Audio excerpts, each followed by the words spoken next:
Улсын хурлын дарга эрхэм гишүүдээ Монгол Улсын хурлын гишүүн Б уянга дээрэгдэлгээ хос баяр нараас 2025 оны 7 дугаар сарын 2-ны өдөр Улсын хурд өргөн мэдүүлсэн шинжлэх ухааны технологийн тухай хуульд нэмэлт өөрчлөлт оруулах тухай хуулийн төсөл болон хамт өргөн мэдүүлсэн хуулийн төслүүдийн хэлцэх асуудлыг Улсын хурл 2025 оны 12 дугаар сарын 12 18-ны өдрүүдийн чуулганы нэгдсэн хуралдаанаар хэлэлцсэн шийдвэрлэж анхны хэлэлцүүлэгт бэлтгүүлэхээр хүний хөгжил нийгмийн бодлогын байнгын ороонд шилжүүлсэн билээ.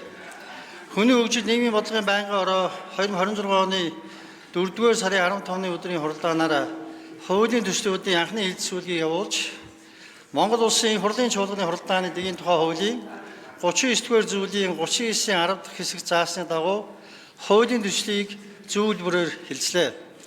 Хүний хөгжил нийгмийн бодлогын байнгын орооны хуралдаанаар хуулийн төсөлтэй холбогдуулан ажлын хэсгээс гаргасан саналуудыг нэг бүрчлэн хэлэлцэж дараах санал дүгнэлтийг нэгдсэн хуралдаанд танилцуулж байна. Үүнд үндэсний судалгааны нэгдсэн мэдээллийн сан шинжлэх ухааны технологийн асуудал хэрэгэлсэн төрийн захиргааны төв байгууллага хариуцсан ажиллуулах. Эрдэм шинжилгээ судалгаа хөгжүүлэлтийн ажилд гүйцэтгэгч нь уг ажлыг дууснаас хойш 90 хоногийн дотор үндэсний судалгааны нэгдсэн мэдээллийн санд хүргүүлж ил тод хүртээмжтэй байлгах. Хууль хоорондын зөрчилтэй болон агуулгын хувьд давхцсан зарим заалтыг хасах зэрэг саналын томьёол гарсныг байнгын хорооны хуралдаанд оролцсон гишүүд дэмжлээ. Мөн шинжлэх ухааны технологийн тухай хуульд нэмэлт өөрчлөлт оруулах тухай хуулийн төслийн 1-р зүйлийн 23-ийн 4 дахь хэсгийг өөрчлөн арилгах тухай саналаа ажлын хэсэг татсан болно. Улсын хурлын гишүүн Б найдлаа дээрэгдэл нар шинжлэх ухааны технологийн тухай хуульд нэмэлт өөрчлөлт оруулах тухай хуулийн төслийн 1-р зүйлийн 2 дахь заалтын 23-ийн 4 дахь хэсгийг хуулийн төслөөс хасах санал гаргасныг хуралдаанд оролцсон гишүүдийн онох дэмжлээ.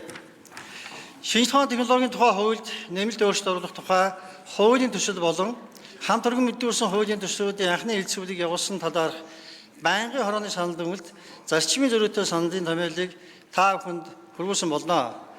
Улсын хурлын дарга эрхэм гишүүдээ шинжлэх ухааны технологийн тухай хуульд нэмэлт өөрчлөлт оруулах тухай хуулийн төсөл болон хамт өргөн мэдүүлсэн төрийн болон орон нутгийн өмчийн хөрөнгөөр бараа ажил үйлчлэгээ худалдан авах тухай хуульд нэмэлт оруулах тухай шинжлэх ухааны академийн эрх зүйн байдлын тухай хуульд нэмэлт оруулах тухай хуулийн төслүүдийн анхны хэлэлцүүлгийг явуулсан талаарх хүний хөгжил нийгмийн бодлогын байнгын орооны санал дүгнэлт зарчмын зөрүүтэй саналын томьёолыг хэлэлцэн шийдвэрлэж өгөхийг та бүхнээс хүсье. Анхаарал хандуулсанд баярлалаа. Хүний хөгжил нийгмийн бодлогын байнгын орооны дарга Б найдлаа.